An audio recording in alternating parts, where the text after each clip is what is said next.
जाती अत्याचारात खून झालेल्या 889 खून प्रकरणांमध्ये तात्काळ शासकीय नोकरी देऊन त्यांचं पुनर्वसन करण्याचा शासन निर्णय 20 नोव्हेंबर 2025 रोजी आलेला असताना देखील आचारसंहितेचं कारण देऊन तुम्ही राज्यातील कुठल्याही पीडिताला शासकीय नोकरीत सामावून घेतलेलं नाही। येत्या 3 दिवसांमध्ये 19 फेब्रुवारीला महाराष्ट्राचं आराध्य दैवत रयतेचे राजे छत्रपती शिवाजी महाराजांची जयंती आहे।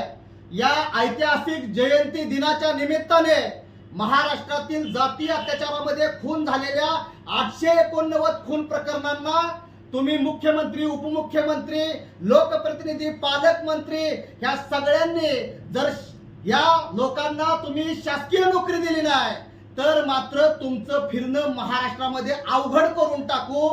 तात्काळ 19 फेब्रुवारीला छत्रपती शिवाजी महाराजांच्या जयंती निमित्ताने या 889 खून प्रकरणांमध्ये तुम्ही आदेश वितरित केलेच पाहिजेत, शासकीय नोकरीत सामावून घेतलंच पाहिजे।